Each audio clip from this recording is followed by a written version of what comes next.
Good afternoon.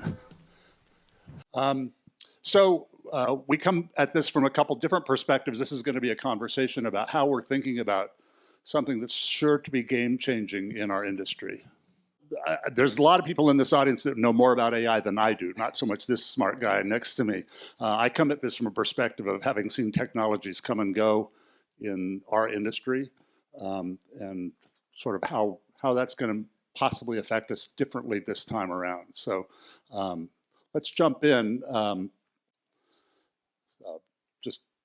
Let's start by defining AI. You want to start with that? Sure. Well, I think one important distinction to make is it's all over the news. It's in everything that you read. But a lot of the hype is specifically about generative AI, generating text, generating images, generating content. But AI can actually do a lot of other things. It can do transformations. It can do summarizations. It can do categorizations. And it can do these functions and automate these functions to make people work faster and more efficiently. But for the sake of today, I think we will be talking mostly about generative AI and content. And sort of how things are going to be affecting our industry. This is going to have global impact. I think we all understand that's happening. It's going to affect us culturally, way beyond our industry, but we really want to focus today on what's happening to us and what's going to happen to us, because it's going to be a bumpy ride, I would predict. And the Industrial Revolution is actually a really good comp. Things changed really quickly, and entire industries were destroyed and entire industries were built. And the same thing is going to happen here.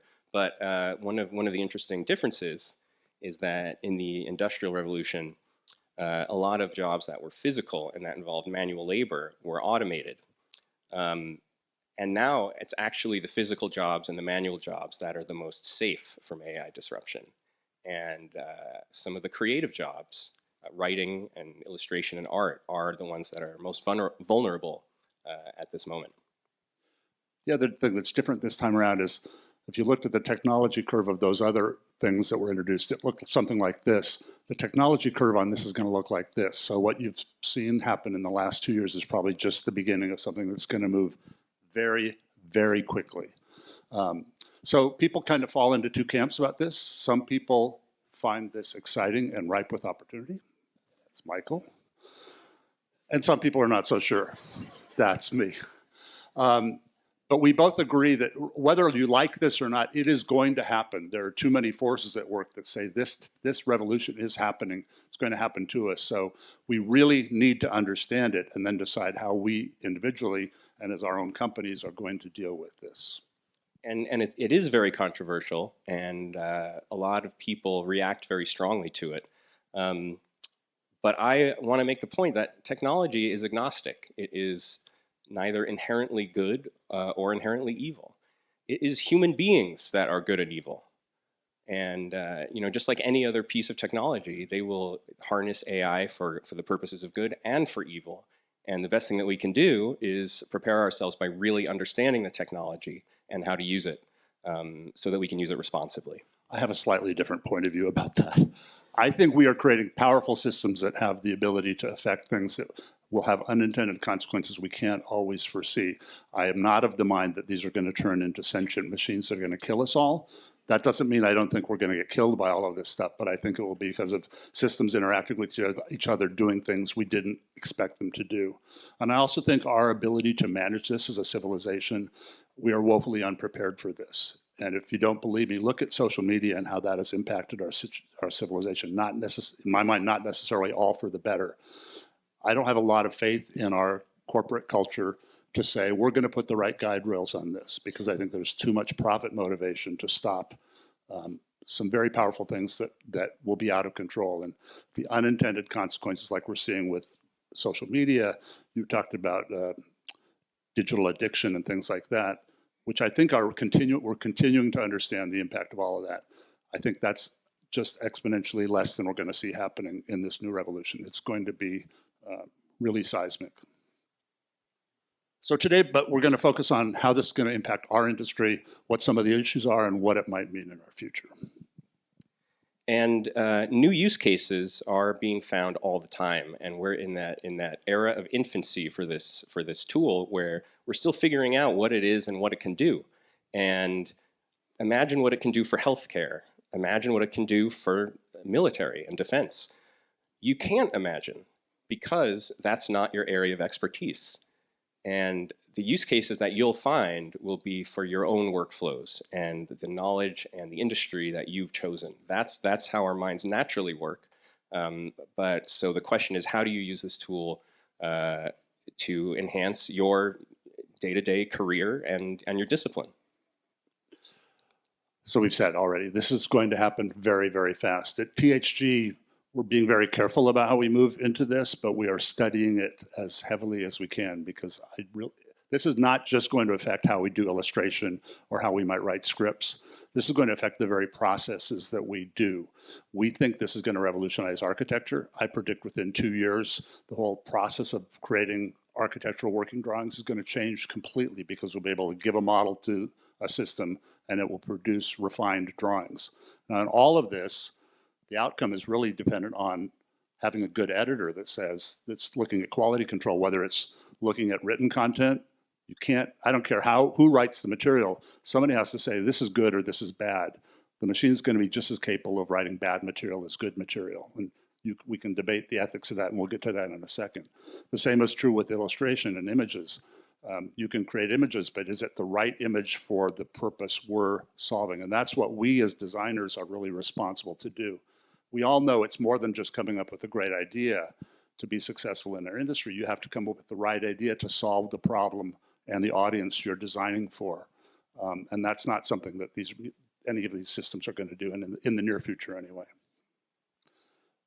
So we just talked, we do think though this is going to revolutionize the process, and we all better be prepared. So I would love if you showed me some examples of how you're already using this technology at THG, both writing and imagery. Yeah, and I want to be clear, we're not actually using these in paid jobs yet. And I'll tell you where we are using it in paid jobs. So right now we're encouraging our people to experiment with this. Just as an example, and many of you have seen this kind of thing and done this kind of thing, I had 3 different writers take the same prompt and go to 3 different systems. So I can't read this from here on the screen, but this is a simple prompt.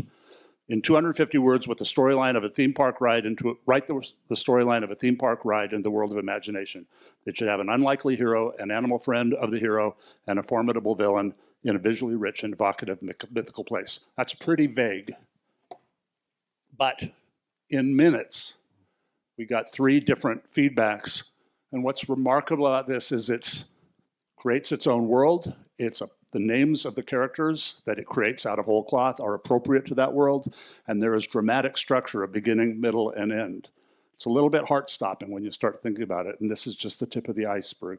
So 3 different ideas. I'm not going to take the time to read this. And then with just a couple sentences of prompts, it goes back and corrects and expands on the same idea. So again, we can debate whether this is good or bad, and even the ethics of it. But the economics of this, the reality is, if you can do this in 10 minutes, we're all going to be using this at least to generate ideas, or we're going to be left behind. The same is true with AI-generated artwork. Here's the simple prompt. Gotta get new glasses. Create an image of the imaginary tower of a winter palace, which is the home to a family of mythical creatures who are protected from evil creatures by an enchanted moat around the tower. Okay. Idea number 1, idea number 2, idea number 3, all within minutes. And then taking the image number 3 and saying, now change that, add this, take that away, art directing it basically, and coming back within minutes, having a really powerful illustration. We all know that an image is not a design. And I think even in our industry, we sometimes confuse those 2 things. Our clients don't know the difference. But when I show you that Winter Palace sketch up there, that doesn't mean it can be built. It doesn't mean the circulation will work. It doesn't mean it'll have the right capacity. All those things that we know and understand. And it's easy to forget that and to say, I have this image, the design is done. We know that's not really true. And until that's true, a lot of us are still needed. Engineers are needed, et cetera. But we have to keep clear about what are the different roles required here and what's making whatever we're doing here right for the application we're trying to do. Yeah, and this image here is the perfect example. I mean, this image will sell an idea, but it is not a design. If you look at it for more than 2 seconds, you see, okay, well, where are the audience bleachers, and where's the concession stand, and where are the emergency exits? These are all things that you need to have. We all know that you need to have. Now, one thing I will say is the quality of the prompt in is reflected by the quality of the image you get out. So if, most people who have played around with ChatGPT, for example, type in a quick sentence, or Dolly, they'll say, show me a picture of a dog eating ice cream. But real prompt engineering is paragraphs telling the machine exactly what you want, because they're really interpreting it as code. And just like code, it has to be as precise as possible to give you the precise results that you want. So it will get better over time. Again, those visual development tools and text development tools, I think, are actually the least of what we're going to see changing what we can do. It's going to change our processes and the way that we make these things happen. And ultimately, I think that's going to be even more revolutionary than the eye candy piece of it. Having seen a lot of technologies develop over my career, I remember when simulation was fresh. Everybody went out and did a simulator, and everybody said, this is going to change our world forever, because all we need to do is build a black box and put a simulator in it, and we can change the media, and the experience will be ever refreshable and ever exciting to people. Well, we all know that's not at all the case of what happens. Every simulation experience in some way sort of feels like the next one, unless you do something unique and creative with it. And what has tended to happen over the years, whether it's projection mapped rooms with Van Gogh experiences in it that now everybody else is doing 12 different ways, is we take the basic idea of something that's new and interesting to the public and immediately copy it without realizing what was it that made it unique. I call it mediocritization. And I would predict with AI and some of the things it's going to bring to us, we're going to see a huge flourishing for a while of mediocritization, and we have to be very careful and mindful of that, in my mind, because it's really easy just to take an idea that somebody else has had, and because it was successful, say, I'm going to use those same tools to do something like it, and it'll be successful. It's not necessarily the case. By definition, the way that this technology works is when you're putting in a text prompt and you get text output, what the machine is doing is saying to itself, okay, well, what is the most likely thing that would come next? What would be the most likely response to this piece of text, or the most likely next chapter, and that sort of thing. And so most likely really is kind of another way of saying average. And if you think about humanity, we really exist on a bell curve where, at the two ends, we have the extremes of intelligence and wit and creativity and things like that. But in the middle, where the bell curve is the highest, that's the most likely thing to get. So by definition, when you're using AI for generating text or art, you are getting, you might call it a mediocre result. You might call it what the average Joe would say. Sam Altman from OpenAI uses the term median human, which is incredibly dehumanizing. But so take note of that, and it takes the user that understands good creativity from bad creativity to use this as a tool, but always be the filter to either improve it or recognize problems with it. So AI ethics, how do we deal with this? What do we do that is appropriate? Is this going to take our jobs away, or some of our jobs away, our staff jobs away? I think the answer is all technology has changed the job market, whether we like it or not. There are jobs that do become obsolete. The traditional curve has been that some jobs go away, other jobs are created, and often more jobs are created than went away, but that's not a direct transfer, and it certainly isn't great for the people on the front end of that curve. There's also the question of who owns all of this material that is being created by AI. So will it take the place of designers, creators, or engineers? In some cases, yes, I think is the unfortunate answer, but it will create new ones. The other part of the technology curve that I've often seen is people say, this is going to make everything cheaper to do. I've never never found that to be true in any technology development. But what does happen is we're able to do more things for the same amount of money. It makes more things possible. Never makes them cheaper though, even though they promise it will. Yeah, no. So I'll push back on that a little bit. These tools really automate a lot of the more menial tasks of creativity.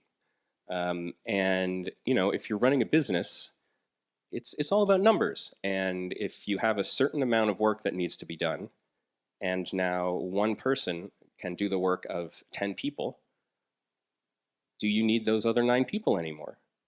I mean, that's a very scary thing to think about. But unless the workload increases, it's just good business to eliminate some positions. So that's very real. And when it comes to ethics and things like that, how do you compensate for example, the artists in the data set? I think a really good comp is Napster. Technology only moves one way, and regulation always trails innovation. It's always playing catch up. And when you look at Napster, when it first came out, Metallica sued all their own fans. And, that's not going to stop anything. It may delay it. It's not going to stop it. And eventually, over time, these systems were developed like streaming services, which compensate artists every time that their song is streamed. So, something like that may be the future of ethically sourced data sets. And I don't think anybody understands truly how that ownership question is going to get resolved. Obviously, the writers are fighting about it right now. What can you do today? These are some of the things we're thinking about doing. We use AI as inspiration, but use it only as a starting point. We don't right now put it in any of our product for solving a client's direct problem. We use, for anything that's involving a real job, we only use a closed-end system that has a fixed and transparent data set so that we know that A, we're not taking somebody else's copyrighted material on the intake, and also then that image still belongs to us. It doesn't go back into a system that can go out to other people because we think we owe that to our clients.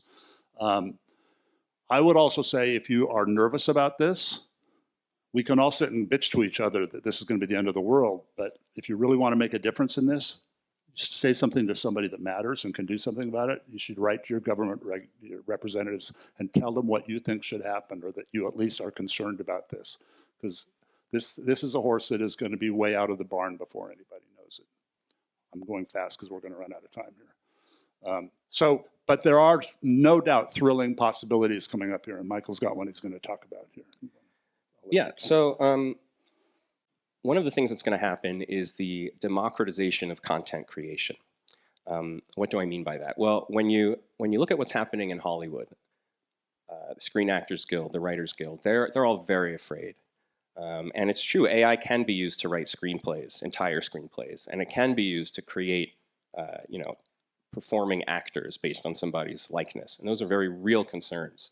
And all of those things will be regulated and figured out. But there's also a lot of opportunity here. Again, it can be used for good or it can be used for evil. And going back to something I said earlier about how it's not just about content generation, it can also be about content transformation. And I want to bring up a point here about comic books.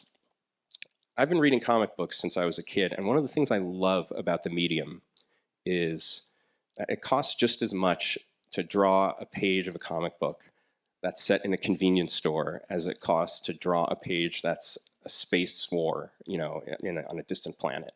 That's not the case with film, where you have incredible VFX budgets. Now we're seeing these $300 million blockbusters take over that are all sort of risk-averse and based on IP. That's going to change, and it's going to change the VFX pipeline. And I wanted to share this with you. This is a tool called Runway. I'm going to let you watch this for a second, just so you can see what's happening. This is somebody filming things, in their bedroom, and then via a prompt, transforming, not generating, but transforming into another type of image. And this changes the entire visual effects process. And anyone can do it with this tool. So this is going to be very disruptive. The next thing I want to share is some of our own work at Worldbuildr. We do simulation work and digital twins for attractions. So we're looking here at a bird's eye view of a dark ride.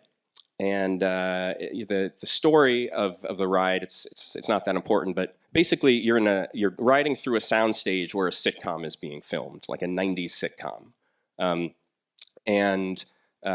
So you're going through hair and makeup and the various backstage areas. But then at 3 specific points during the ride, your vehicle indexes into a closed set where they're doing a live filming of a sitcom scene. And so we were playing around these tools, and we thought, well, what if you used AI to just generate a 3-act story, a sitcom style, and it's different every single time. So you can have infinite content. And so we trained an AI on sitcoms, and I'll give you an example.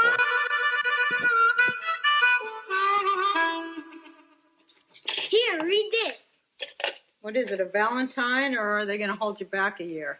When I was 5, you signed a contract saying as soon as I was 12, I could do whatever I wanted. My birthday's on Monday.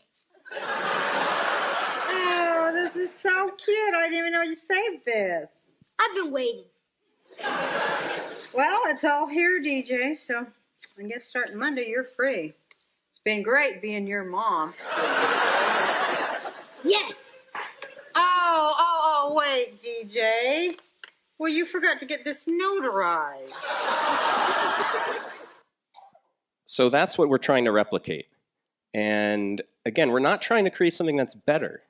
We're not trying to replace the writer. The writer is still writing the prompt for this, but we're trying to create something infinite that has an infinite number of variations so that the content can be different every single time. So one of those scenes that the vehicle indexes into might be something like this.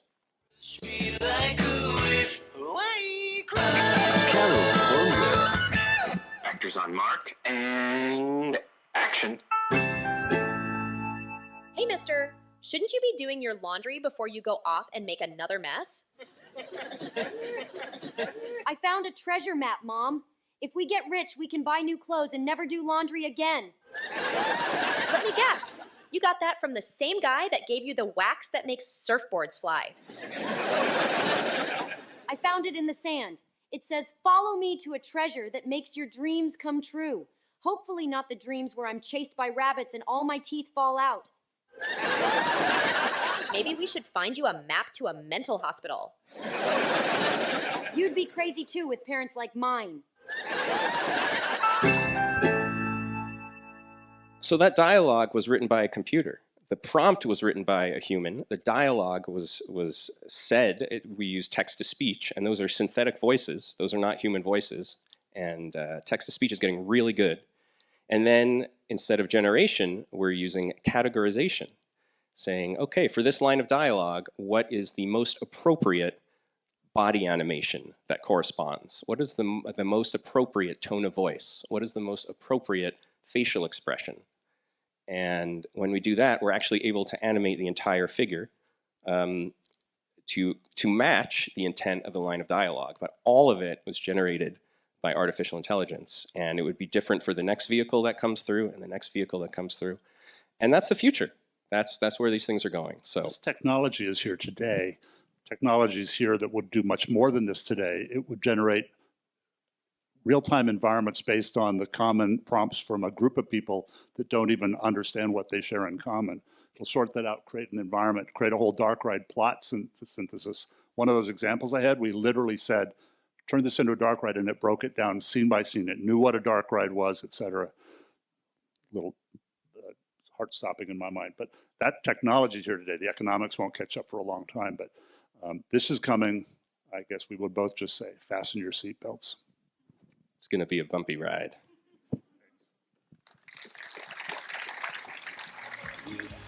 You're holding back. She said,